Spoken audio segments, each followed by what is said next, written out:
Primero de Juan capítulo 3, por favor, en sus Biblias, si son tan amables. Capítulo 3, versículo 8. Así dice la palabra del Señor. ¿Están por ahí? Gloria a Jesús. ¿Están aquí? El que practica el pecado, ¿de quién es? Es de chanclas. ¿Sí? Es del diablo, dice la Biblia. No, la Biblia no se anda con rodeos. Así que si practicas el pecado, cual sea, rojo, blanco, amarillo, de colores, chiquito, grande, pequeño, como sea, eres del diablo. ¿Quién lo dice? La Biblia, ¿verdad? Que a veces que la gente dice, ay, qué duro es el pastor, es más dura la Biblia, mira. Y clara. El que practica el pecado es del diablo. Porque el diablo peca desde el principio. Antes de ser diablo, pues era un ángel de luz. Era el ministro de alabanza en el cielo. Y luego cuando se rebeló contra Dios, fue destronado o derribado a la tierra, bueno, a los aires, y se convirtió en diablo. ¿Sí? Por eso dice que el diablo peca desde el principio. Pero mire lo que dice a continuación. Para esto, esa es la razón.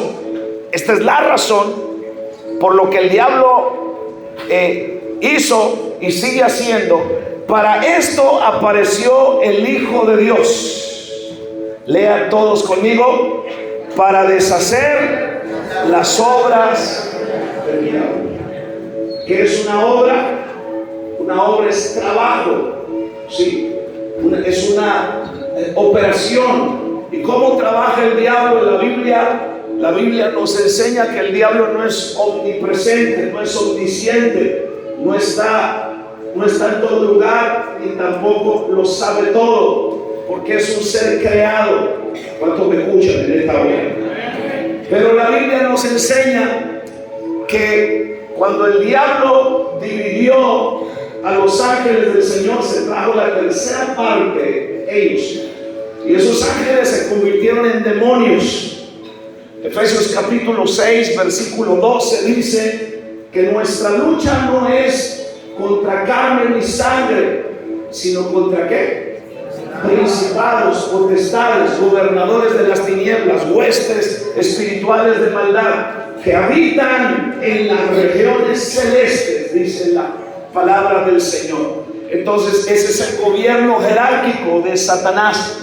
Otra vez, Satanás no es omnisciente, Satanás no es omnipresente, pero Satanás trabaja a través de sus ejércitos para hacer ¿qué? Lo que dice la Biblia, la obra, su obra en la vida de las personas, ya sea las personas practicar brujería, satanismo, cosas que parecen buenas como magia blanca, magia negra, es lo mismo. Es magia y Dios abomina cualquier tipo de estas cosas y otras cosas más que pertenecen al reino de las tinieblas.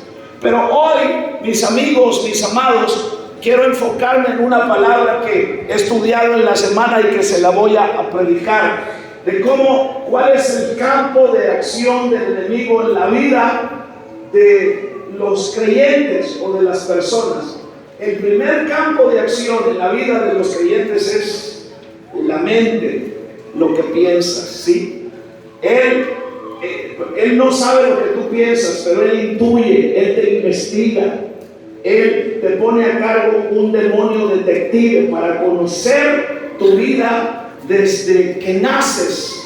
Y entonces ese demonio lleva información al cuartel general, déjame decirlo de esta manera, de las tinieblas, ¿sí? Para saber qué espíritu se te va a asignar para que de ahí en adelante, si tú padeces rechazo, si tú padeces de depresión, entonces te asigne un demonio con esa característica y te moleste y te trabaje toda la vida.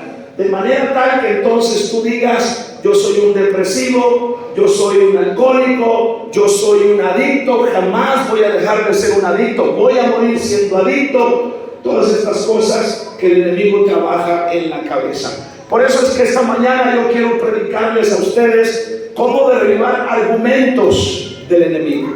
Por eso leí lo que dice Juan 3:8, la parte baja del texto.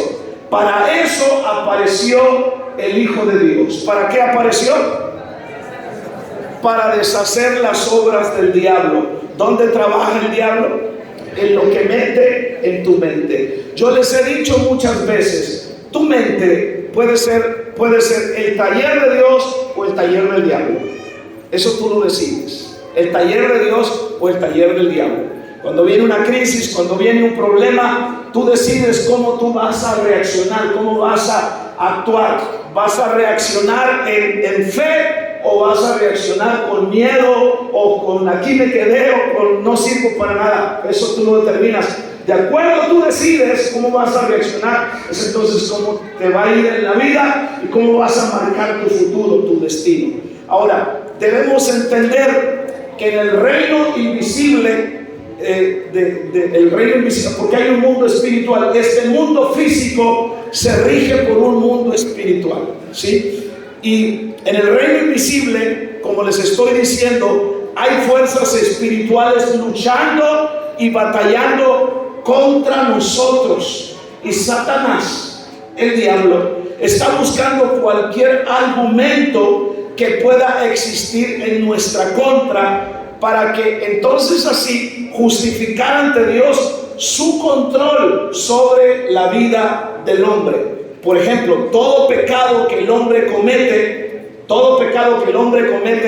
y siendo creyente o no siendo creyente, todo pecado que el hombre comete queda registrado en el mundo invisible, convirtiéndose entonces en un argumento en contra de ese hombre, en contra de esa mujer. ¿Y qué va a suceder? Ese pecado, ese argumento permite a los demonios, a las huestes espirituales de maldad, tener influencia sobre la vida de las personas. Ahora les doy un ejemplo. Tenemos el gran ejemplo de David.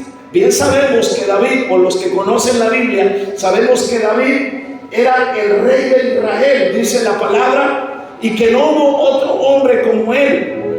David era amado por el Señor, y hasta la Biblia registra y dice que era un hombre conforme al corazón de Dios. Era el dulce cantor de Israel. Sin embargo, un día este hombre le falló a Dios, según lo que dice segunda de Samuel 11. Un día le falló a Dios cuando deseó a una mujer de sus más cercanos, de sus soldados más leales, llamado Urías Eteo. Y luego de que la deseó, la mandó traer al palacio, dice la historia, y tuvo intimidad con ella. Y entonces de ahí se desató una serie de mentiras y de cosas que David hizo contra Urías Eteo. Al final entonces lo mandó matar, según segunda de Samuel 12 del 9 al 14. Y aunque fue un pecado secreto, póngame atención, el que él tuvo esa intimidad con Betsabé, y solamente lo sabía él y Betsabé, David no entendió que alguien más conoció su pecado. ¿Quién más conoció su pecado? Satanás y sus huestes, quien con sus legiones demoníacas, entonces él se presentó ante el trono de Dios. Porque el libro de Job dice que en una ocasión se presentó ante el trono de Dios, ¿sí? Y Dios le preguntó: ¿de dónde vienes? Y él dijo: de rodear la tierra, o sea, de mirar, de investigar. Y entonces Dios le presumió de Job y le dijo: ¿has considerado a mi siervo Job?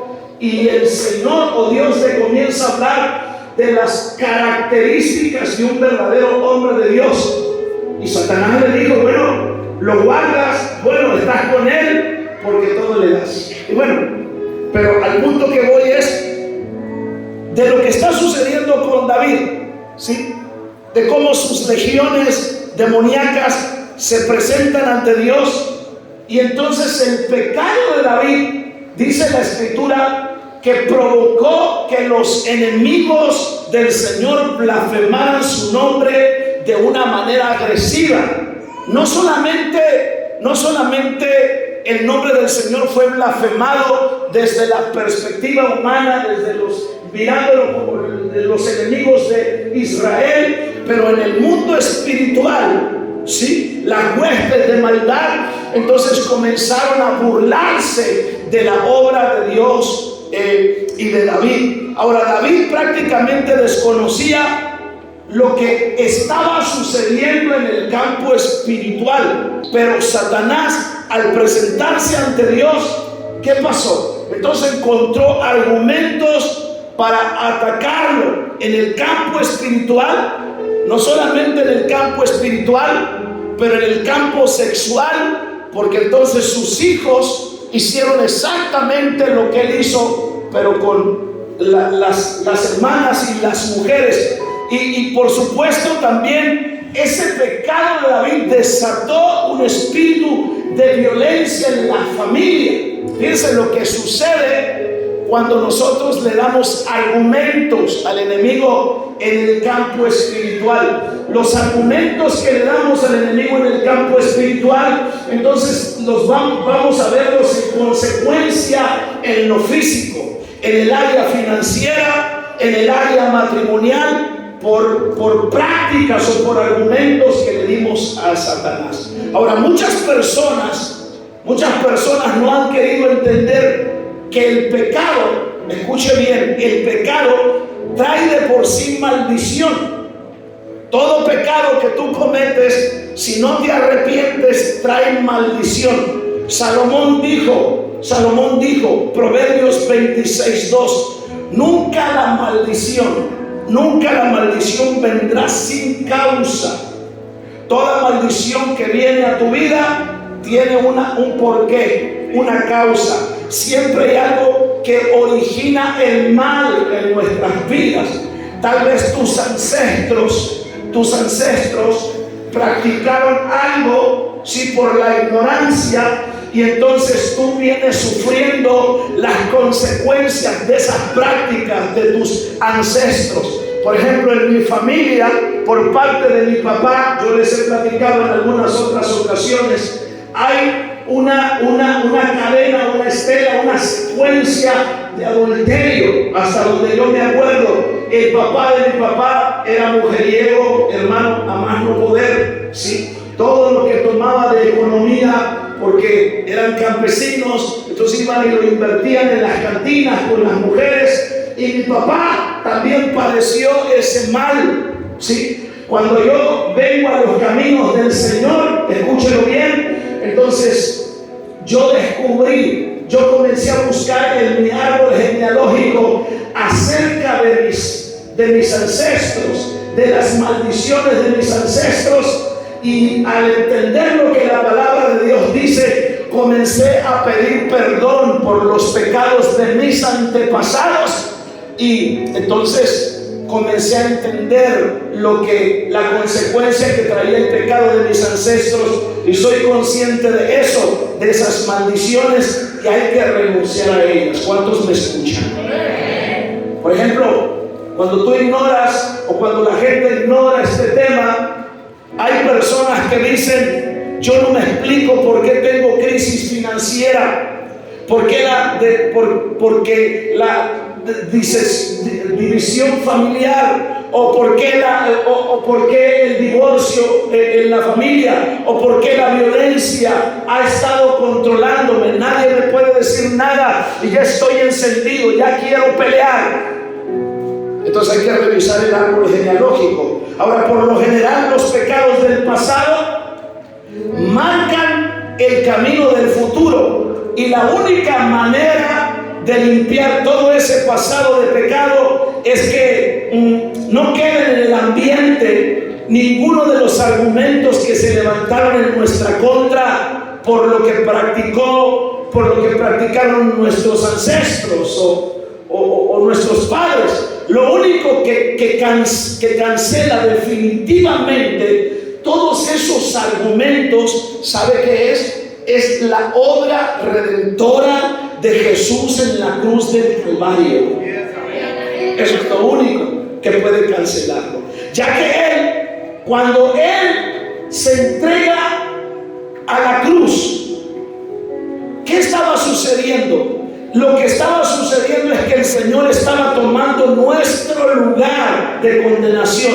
Y su muerte, la muerte de Jesús en la cruz del Calvario, entonces reemplazó la nuestra. Gálatas capítulo 3, versículo 13, dice de la siguiente manera: Cristo, ¿quién? Cristo nos redimió de toda maldición o de todo argumento en nuestra contra. Esto es, la muerte de Jesús en la cruz destruyó, abolió la maldición y cancela todos los argumentos que nos eran contrarios. Ahora, todo lo malo, usted debe aprender este principio cuando usted se acerca al Señor Jesús. Todo lo malo que nosotros éramos quedó, ¿dónde? En la cruz. Toda nuestra vieja naturaleza fue o puede ser completamente destruida en la cruz del Calvario. Por medio de su preciosa sangre, nosotros podemos ser redimidos de la maldición, y entonces el Señor nos ha dado libertad. ¿Cuántos dicen gloria a Dios por eso? Ahora, dale.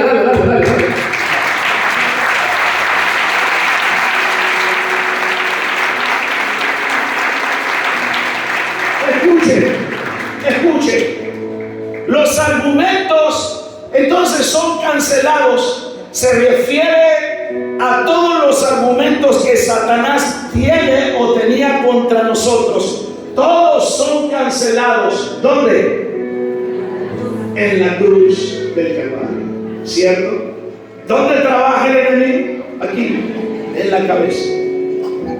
Si hay un argumento, tú no puedes ser cristiano, tú no naciste para eso. Qué ridículo te ves aplaudiendo. Si el diablo le dice eso en su cabeza cuando usted está amando a Dios, si el enemigo le dice a usted qué hipócrita que eres cuando usted está más metido y metida con Dios y derramando sus lágrimas en la presencia del Señor, qué ridícula que te ves o qué ridículo que te ves, entonces usted tiene toda autoridad para llevar esos pensamientos a la cruz del Calvario. ¿Cuántos dicen amén por eso?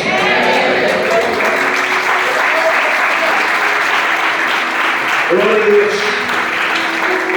Pero antes de hablarle a usted cómo cancelar argumentos, ¿sí?, le voy a hablar a usted en primer lugar qué significa la palabra argumento, y le voy a hablar de dos argumentos que el Señor, fueron muchos, pero dos argumentos que el Señor canceló en la cruz. ¿Cuál es el significado de los argumentos? Vamos a usar este versículo más adelante, pero ahora hay algo que quiero usar. Segunda a los Corintios capítulo 10, versículo 3 al 5. Segunda a los Corintios 10, versículo 3 al 5. ¿Están aquí? No te duermas. Dile al que está a tu lado, no te duermas, porque apenas el pastor comienza. Dile, Irán, al que está atrás de ti o al lado.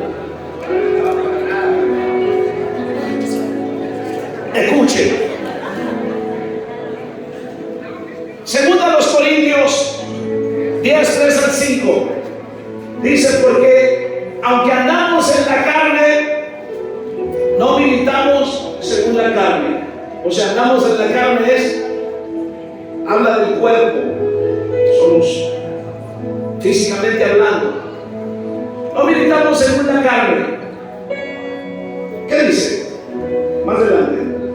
Porque las armas de nuestra milicia no son carnales, sino poderosas en Dios. Dice, ¿para qué? Para la destrucción de fortalezas. Más. Derribando. ¿Qué hay que derribar? Argumentos y toda altivez que se levanta contra el conocimiento de Dios, y llevando cautivo todo pensamiento a la obediencia a Cristo. Sosténgase ahí. Dice, derribando todo argumento. Ahora, la palabra argumento, ¿qué significa? Yo creo que muchos saben lo que significa la palabra argumento. Si yo le pregunto a Nayeli como abogada, me va a decir un significado pues de abogado. Sabe lo que significa un argumento. Pero voy a darles la definición bíblica. Argumento significa imágenes incorrectas o razonamientos malos a la fe. Eso significa argumento. Imágenes incorrectas o razonamientos malos a la fe. Imágenes incorrectas. ¿Qué piensas de ti? Cuando piensas en tu persona, ¿cómo te miras? ¿Cómo te imaginas? Pregunta, ¿cómo te imaginas? ¿Sí? ¿Quién soy? Cuando tú dices, ¿quién soy yo? ¿Qué te dices a ti mismo? De repente, si yo te pregunto, ¿quién eres tú? Ay, no, pastor, pues yo soy, no sé quién, pero no vas a decir lo que realmente tú piensas, quién tú eres. Cuando tú estás sola, cuando tú estás solo, ¿qué imagen tienes acerca de ti mismo? ¿Quién piensa que tú eres?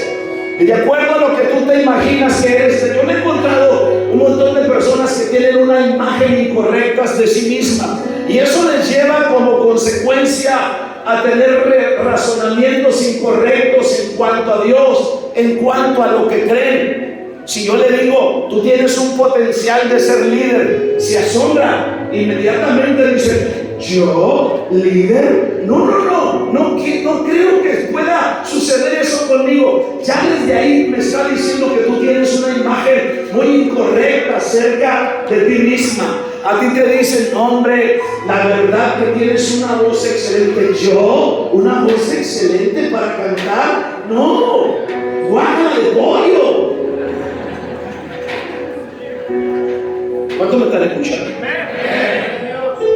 ¿Cierto? Ahora, argumento también es igual al razonamiento empleado para convencer a alguien o para demostrar algo. Argumento también es igual a alegar, disputar, discutir, especular. Ahora, la carta de Santiago, mis amados, Santiago capítulo 3, versículo 13, nos ayuda a identificar la naturaleza y el origen de nuestros argumentos. 3:13 dice, ¿quién es sabio y entendido entre vosotros? Muestre por la buena conducta sus obras en sabia mansedumbre. Pero, atención, ponga atención a lo que dice la Biblia, deje de estar pajareando. Pero, ¿qué? Si tenéis celos amargos y contención en vuestro corazón, no os jactéis, ni mientan contra la verdad. Es el diablo, hermano. Acá estoy. Ni mientan contra la verdad. Porque esta sabiduría, ¿sí? Esta sabiduría no es la que desciende de lo alto. O sea, tú eres un celoso, tú eres un amargado. Esa sabiduría no viene del cielo, dice, sino que es que terrenal, ¿sí? Animal, del alma. ¿Y qué más? Y diabólica, ¿sí? Donde hay celos, entonces, ¿y qué más? Donde hay celos amargos, donde hay contención, dice que es una sabiduría terrenal, animal y diabólica. Porque donde hay celos y contención, y luego otra vez dice Santiago, allá hay perturbación y toda obra perversa. O sea, todo esto viene del mismo reino de las tinieblas. Pero la sabiduría que es de lo alto es primeramente pura, después pacífica, amable, benigna, llena de misericordia y de buenos frutos, sin incertidumbre ni hipocresía, dice la palabra del Señor. Entonces, esos versículos nos ayudan a identificar la naturaleza y el origen de nuestros argumentos. Muchas veces dijimos, argumentos son imaginaciones incorrectas en contra de tu creencia, en contra de la fe. Entonces hay dos orígenes y tipos de sabiduría sobre la tierra. La sabiduría divina, que está manejando el versículo 17 y el versículo 18. Y número 2, la sabiduría terrenal, animal y diabólica, versículo 14 y 15. Ejemplo, el diablo pone argumentos en la mente de Eva, ¿sí? Cuando Dios les había dado un mandamiento. Entonces vino Satanás a través de la serpiente y le dice a Eva, con que Dios ha dicho, no comáis de todo árbol, ya le puso un ¿qué? Un argumento. Dios había dicho que no comieran de todo árbol, no, solamente. Pero entonces Eva se conectó con el argumento de Satanás, y entonces Eva comenzó a argumentar acerca de que Dios no era bondadoso, de que Dios no era amor. Eva se comenzó a argumentar sobre eso porque Satanás sembró entonces un pensamiento. O sea, se argumentó en la mente de Eva, y lo mismo hace ahora entonces con mucha gente. Hay mucha gente diciendo, ¿y por qué si Dios es bueno? Entonces, ¿por qué está sucediendo lo que está pasando en Ucrania? ¿O por qué sucedió lo que el Culiacanazo? ¿O por qué hay tanta violencia? Si Dios es bueno, entonces ¿por qué mi esposo me trata así? ¿O por qué? Un montón de argumentos en contra de la bondad de Dios.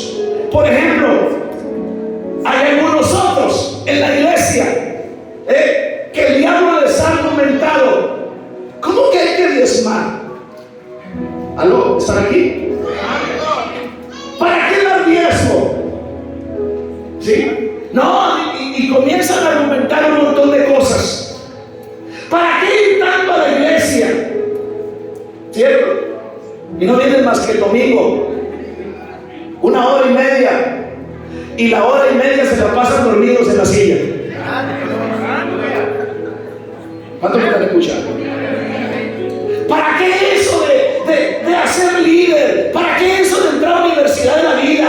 ¿Para qué eso de capacitación destino? ¡Ay, no, pura gastadera! Mejor ese dinero me lo pongo de tacos con el veneno.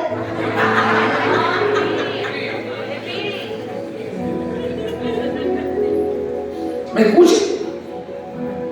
¿Qué es eso de servir a Dios?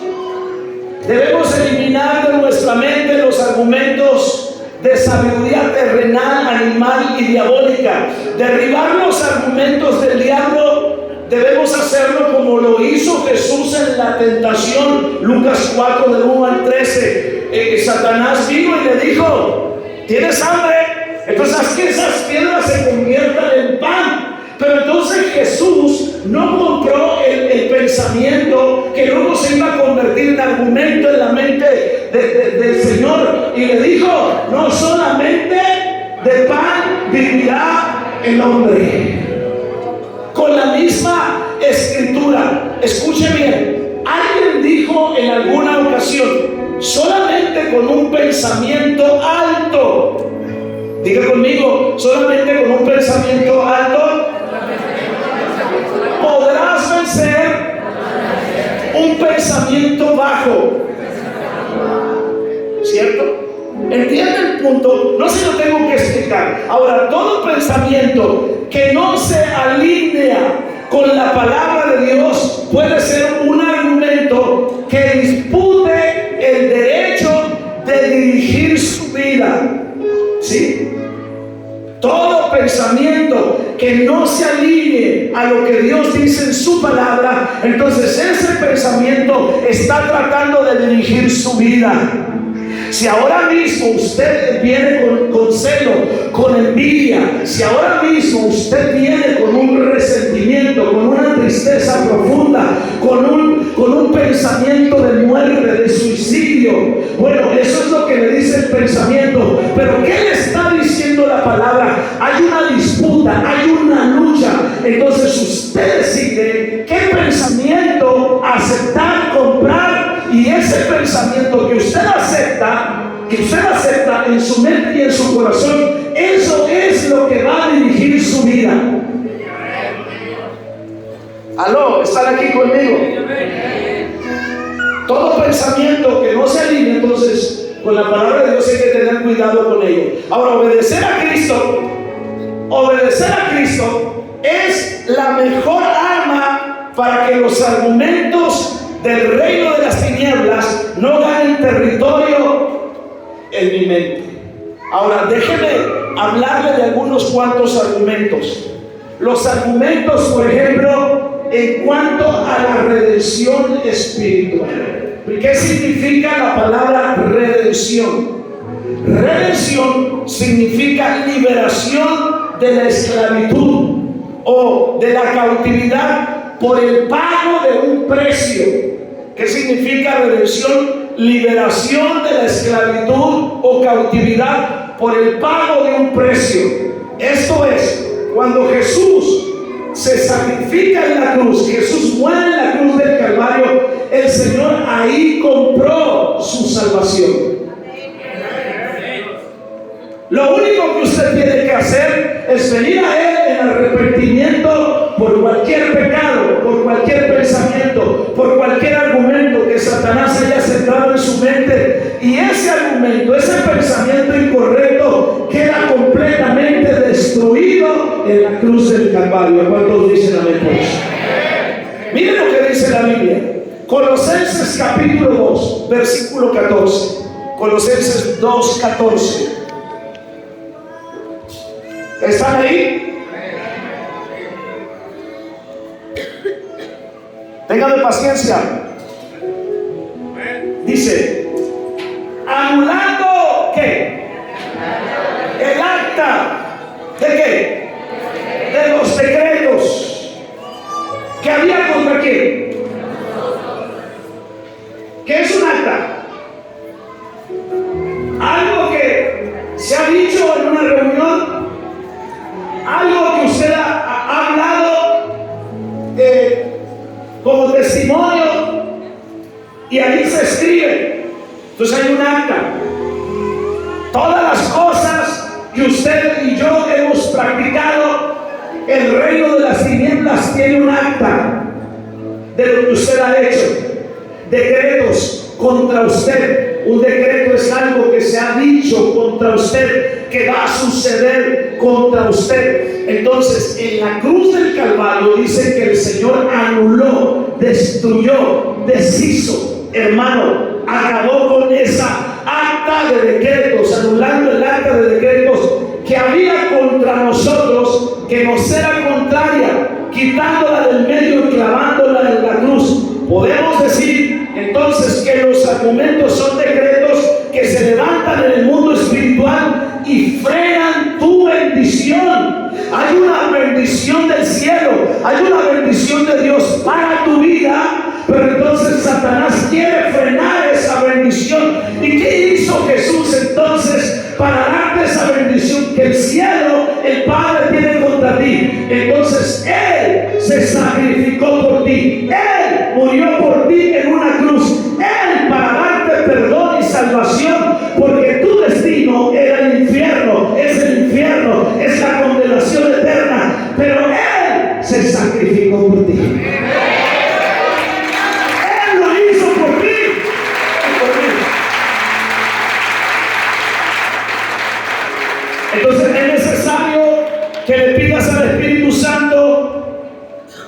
que te revele aquellas áreas de tu vida en las que se han levantado argumentos. Quizás tú has estado luchando con maldiciones heredadas de tus antepasados. A lo mejor estás luchando con ataduras emocionales en tu vida desde el vientre, como el rechazo, como traumas en la niñez, como falta de perdón, como malos negocios. Cada vez que vas a hacer un negocio, entonces es la persona incorrecta, porque a lo mejor alguien abrió esa puerta en la familia y tú sigues pagando la consecuencia de eso. ¿Me están escuchando? ¿Qué debo hacer? ¿Qué debo hacer? En oración debes erradicar todo lo que está fuera de orden. Por eso el Señor te trajo aquí. Por eso el Señor te trajo a los caminos de Él. Por eso Él ¿cómo decir la palabra? Te sedujo para que vinieras a su presencia. Y cuando tú llegaste acá, entonces tú llegaste con una vida desordenada en todas las áreas, en el área sexual, en el área individual, en el área emocional, en el área financiera. Es un desorden tu vida, es un caos tu vida. Pero ahora aprendes, ahora dejas de ser un ignorante que, sabiendo que en la cruz el Señor llevó todas estas faltas, todos estos pecados.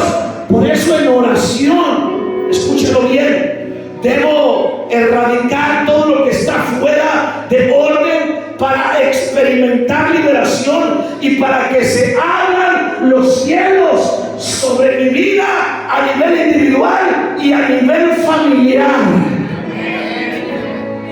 Pero hay gente, escúchalo bien, hay gente que se pasa la vida en desorden porque no entiende este principio. La Biblia dice en el libro de Oseas, mi pueblo, no dice la gente que no lo conoce, dice mi pueblo se perdió. ¿Por qué se perdió? Por falta de conocimiento. ¿Me están escuchando? Y hay gente que se pasa la vida en la iglesia y jamás su vida toma orden porque no aprende este principio. ¿Cuántos me están escuchando? Ahora, el Señor Jesús fue el único que tuvo conciencia que nació para morir porque sabía cuál era su propósito. ¿Cuál era su propósito? Llevar las rebeliones y llevar los pecados de toda la humanidad. Los tuyos, los tuyos, los tuyos, los tuyos, los míos. ¿Me están escuchando?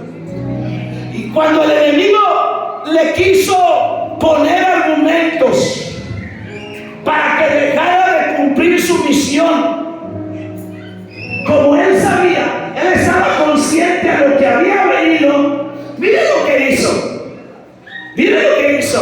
Porque Satanás de repente entonces te va a tratar de manera sentimental, de acuerdo como tú andes. Si alguien te lastimó, sí, hijito, pobrecito de ti, te lastimaron. Ándale, tómate estas 500 pastillas, es mejor para ti. Sí, pobrecito de ti, vas a estar más a gusto y más en paz si te mueres. Eso te dice el diablo. Eso te dice el reino de las tinieblas. Pero cuando tú como Jesús estás consciente de lo que Él hizo por ti en la cruz, cuando tú como Jesús estás consciente, no importa cómo hayas llegado a esta vida, tú tienes un propósito de vida, tienes una razón por qué estás aquí. Entonces tú vas a desechar y vas a renunciar a todos los argumentos de las tinieblas. Fíjate lo que hizo Jesús. Mateo 16, versículo 22 al 23. La clásica de muchas mujeres es: estaba haciendo mi rutina de ejercicio y andaban unos jóvenes haciendo ejercicio por ahí y andaba una mujer, parecía cotorra,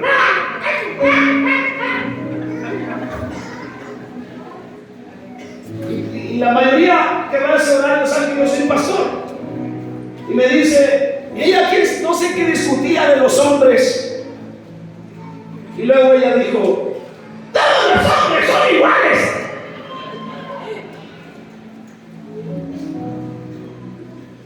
¿Por qué se ríe?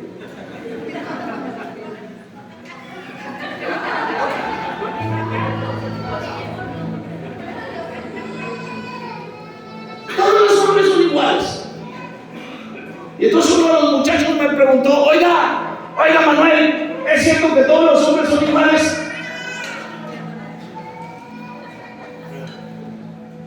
Así como de él es lo único que yo hice.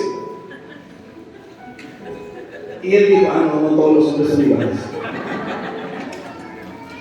¿Bien? Si usted le pregunta a mi esposa si todos los hombres son iguales, mi esposa le va a decir, a Manuel se le guisa aparte.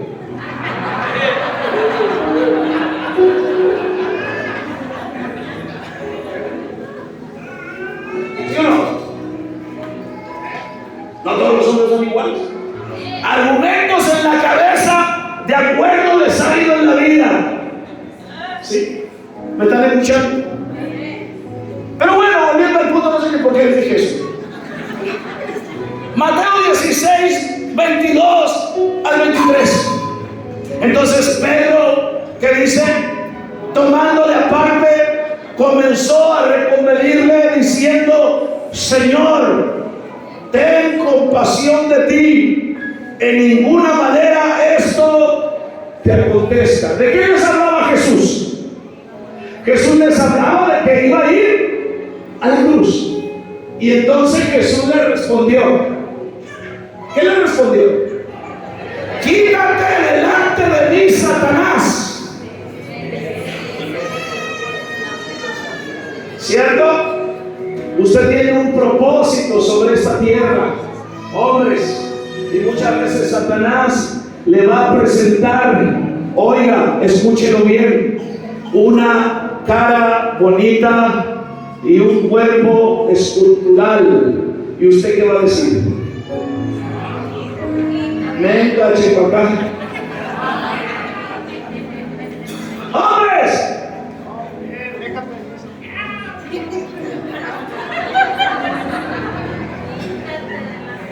Eso yo lo quiero oír luego. Y lo quiero ver. ¿Me está escuchando? Mujeres, en su casa usted tiene un marido panzón, barrigón, buen hombre, hijo de Dios. Pero luego el diablo por ahí en el malecón le va a presentar un hombre, pero el pecho, pectorales, así de espalda ancha. ¿Y usted qué va a decir? Con todo. Apártate de mí, Satanás. Tengo un gordito en la casa.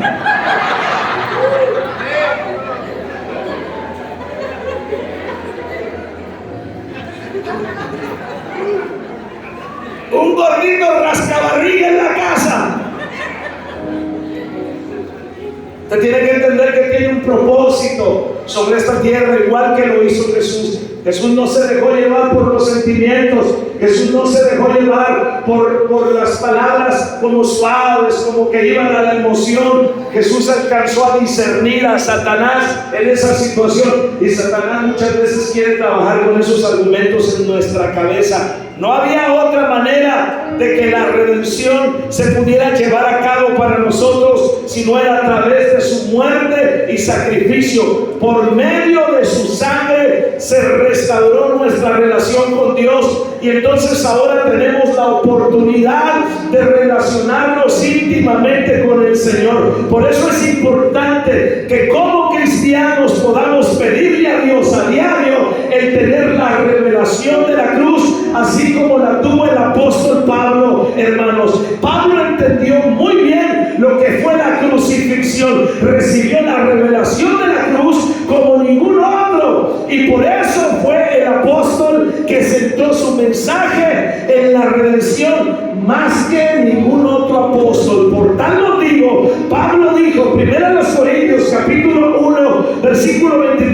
Pablo tuvo un encuentro personal con el Señor, tan impactante, hermano, un encuentro tan impactante con Jesús, que su vida jamás volvió a ser la misma. Su naturaleza cambió y entendió, escúchelo bien, que debía estar al pie de la cruz todos los días para morir a su yo y para morir a su naturaleza pecadora, y así poder nacer a una nueva vida en Cristo.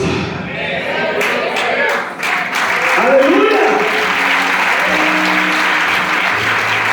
Y si algo no quiere la gente es morir a su yo. No quiere la gente morir a su yo. Quieren las bendiciones, quieren al Señor, pero también quieren lo que el mundo les ofrece, también quieren lo que el enemigo les ofrece. No puedes querer las dos cosas. Si quieres la gloria, si quieres la victoria, tienes que pasar por la cruz. Alabado sea el nombre del Señor para siempre.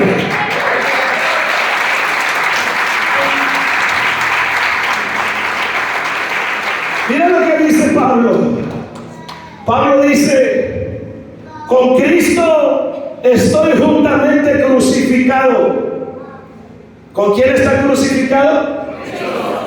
Dice: estoy crucificado. No dice estuvo, no dice estuve, no dice estaré. Tiempo presente, estoy. ¿Cierto? Y si eso se aplica a nuestra vida, estoy crucificado con Cristo. Estoy crucificado con Cristo en tiempos de salud. Estoy crucificado con Cristo en tiempos de enfermedad. Estoy crucificado con Cristo en tiempos de unidad familiar, o cuando las cosas no van tan bien, hermano. Estar crucificado con Cristo significa que cuando las cosas no se ponen bien, que cuando el problema matrimonial arrecia, o cuando la familia se está desintegrando, con todo y eso, escúchelo bien, yo me comporto, yo reacciono, yo actúo como alguien que ha muerto con Cristo Jesús en su yo. Ya no hablo ya no reacciono de acuerdo a mis emociones, sino de acuerdo a los principios de la palabra del Señor. Eso es ser un genuino y verdadero creyente, un genuino y verdadero cristiano.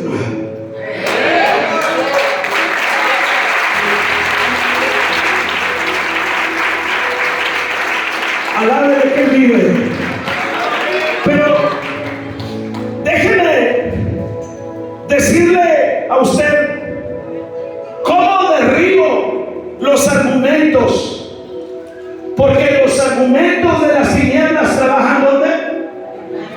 Diga: en mi mente, en mi vida de pensamientos. El enemigo muchas veces coloca en nuestra mente pensamientos y argumentos equivocados. Por ejemplo, como fracasos, ¿sí?, debilidades, pecado, incredulidad, ruina, depresión, angustia, pesimismo constante. No hay peor cosa que cuando uno se encuentra con personas pesimistas y tú le das la solución, pero a esa solución le saca algo negativo, algo de pesimismo. ¿Sí? No, pues que está otra vez en el centro. Ya he estado como 4 o 5 veces. No, pero ahora es su oportunidad, ahora sí va a cambiar. No lo creo, porque no cambió la otra vez. ¿Tú qué sabes cómo va a tratar Dios con esa persona? Pero uno no debe ser pesimista. Pensamientos del pasado, de extrusión en la familia. ¿Sí? Yo platico con hombres de repente, entonces, que por alguna razón cometieron alguna falta en su vida de inconversos. Hace como no sé cuánto tiempo pidieron al Señor todavía, pero la mujer todavía le sigue sacando esas cosas del pasado. guarda para Dios, o ella se guarda para Dios, pero él o ella todavía le sigue sacando, sí, y te acuerdas. Porque el diablo todavía tiene argumentos en su cabeza de esa persona. ¿Cuántos me están escuchando? Pensamientos del pasado, destrucción en la familia, pensamientos de no puedo, no tendré jamás, nunca seré feliz. Es una guerra espiritual, y en el campo de esa guerra, otra vez es nuestra mente, y muchos viven hoy la peor guerra en sus mentes. Si la gente le da rienda suelta a sus pensamientos, se vuelve loca, y tú la ves en un manicomio, los ves tomando pastillas para depresión, los ves, porque todo tiene que ver con su mente, de cómo el diablo trabaja. Entonces, ¿cómo derribo los argumentos en mi mente? Número uno, identifique si usted tiene fortalezas mentales. ¿Están aquí? Los argumentos que están en la mente son, por ejemplo, nunca seré feliz. ¿Cuántos han pensado que nunca serán felices? Tuvieron un fracaso matrimonial, de negocio, empresarial, en cualquier área de su vida, y están diciendo: nunca voy a ser feliz, nunca me va a suceder la felicidad, y comienzan a mirar al otro, y peor, si te miran en el Facebook, tu mejor foto familiar, ¿sí? Subes el carro cuando lo acabas de lavar, ¿cierto? Tiene una semana sin lavarlo, sube la foto cuando se acaba de levantar por la mañana con la lagaña pegada aquí y la baba seca acá. No sube esa foto, ¿sí? Sube una foto quién sabe de cuánto tiempo, ¿no? Donde estaba más delgado y más delgada. Y el otro que tiene un problema de frustración y de fracaso y de infelicidad dentro de sí comienza a mirarte, y entonces dice: ¿por qué yo no soy tan feliz como ella o como él? El hombre y la mujer se ponen su mejor pose de felicidad, parece que son felices. Qué bueno que sean felices, ¿verdad? Pero algunos no lo son. Pero tú estás pasando por un tiempo difícil de infelicidad en tu vida, y cuando los ves ahí mismo te quieres matar y te quieres quitar la vida. Mirándolos a ellos,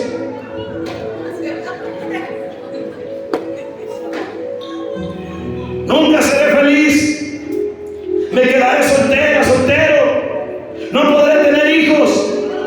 Algunos otros dicen: ¿para qué hijos si el futuro que les espera es terrible? Jamás podré ser un profesional, nunca le serviré al Señor, moriré de esta enfermedad, siempre seré pobre. El enemigo siempre, póngame atención a lo que le voy a decir, porque el enemigo siempre habla en primera persona. Diga conmigo, repítalo: el enemigo siempre habla en primera persona. Fíjense, el enemigo cuando te trata en tu mente, él no dice: eres una enferma, eres un enfermo. Él no dice: eres un pobre. Él no dice: eres un fracasado. Él no dice: eres una joven inmoral o un joven inmoral. Eres una joven despreciada. No. Él habla a la mente en primera ¿qué? Entonces, ¿cómo hablaría el Satanás?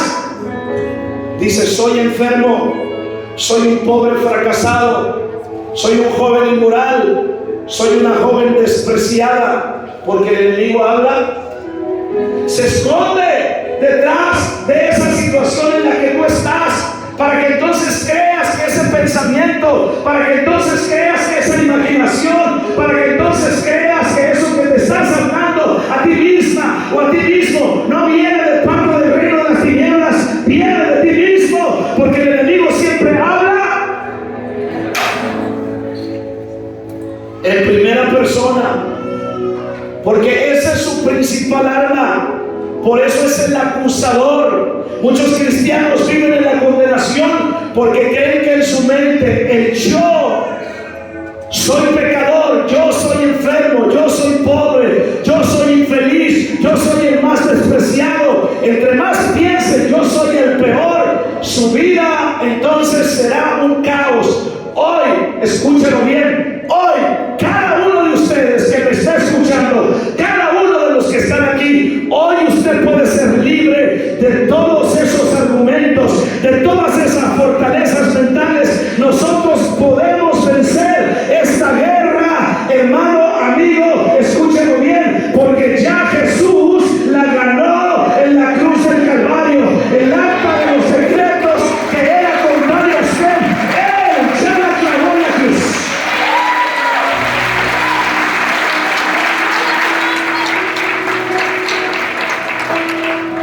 Alaba su nombre que vive. Ahora, dice que el pasaje que leíamos al principio de 2 Corintios 10, voy a tratar de terminar con esta palabra. 2 Corintios 10, del 4 al 5. Porque las armas de nuestra milicia, dice, no son carnales. Y la palabra carnal significa algo temporal, algo natural, algo que es limitado. Y escuche bien, lo carnal no le pertenece a Dios, y todo lo que no le pertenece a Dios es débil. Ahora el pasaje dice, las armas de Dios son poderosas para la destrucción de fortalezas. En otras palabras, si uno no aprende a desechar los argumentos que el diablo pone en su cabeza, entonces esos pensamientos se convierten en argumentos. Y fortaleza en este pasaje significa un castillo de argumentos, un castillo de malos pensamientos. ¿Usted conoce los castillos? La característica principal de un castillo es ser alto. ¿Sí? Entonces hay pensamientos, hay castillos de pensamientos que tú has construido como argumentos contrario a lo que Dios dice. Y si tú no derribas esos castillos de fortalezas en tu vida, entonces tú serás un incrédulo estando en una iglesia. Entonces tú seguirás siendo la misma persona que has sido toda la vida, aún viniendo a la iglesia, porque todo tiene que ver con la mente. Entonces el enemigo, ¿qué hace? Coloca de manera abusiva fortalezas mentales, castillos débiles y temporales para nosotros. Desafortunadamente esas fortalezas son gigantes, fuertes y eternas. ¿Cómo vencemos esas fortalezas? Termino con esto: llevando todo pensamiento cautivo a la obediencia de Cristo. Cada vez que viene un pensamiento a mi cabeza que no se alinea con los principios de la palabra de Dios, entonces ¿qué yo tengo que hacer? Tomar ese pensamiento y pasarlo por el filtro de la palabra del Señor. Y cuando llevo ese pensamiento por el filtro de la palabra del Señor, y no, dejen usar este término, y no se cuela y no pasa, entonces yo tengo que desechar ese pensamiento, porque eso está diciendo la palabra del Señor, llevando todo pensamiento como cautivo a la obediencia del Señor. Si algo no le gusta a la gente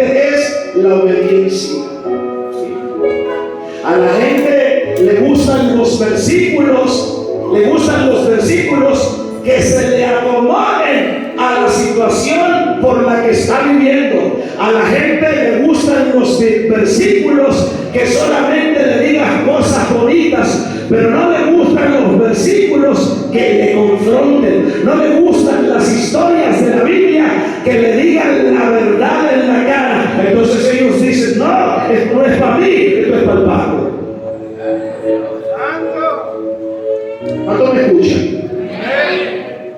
Si yo debo ser obediente a la palabra del Señor, porque la obediencia trae bendición a mi vida. No he visto a nadie desobediente que por causa de desobediencia sea bendecido, sea levantado, sea prosperado. A los únicos que yo veo que por causa de su obediencia han sido levantados y prosperados son aquellos que dicen: la Biblia dice esto, la palabra dice esto. Así que todo pensamiento contrario a lo que Dios dice en su palabra, yo no lo acepto, yo no lo recibo. Yo solamente recibo y hago lo que Dios dice en su palabra. ¿Cuántos dicen amén por eso?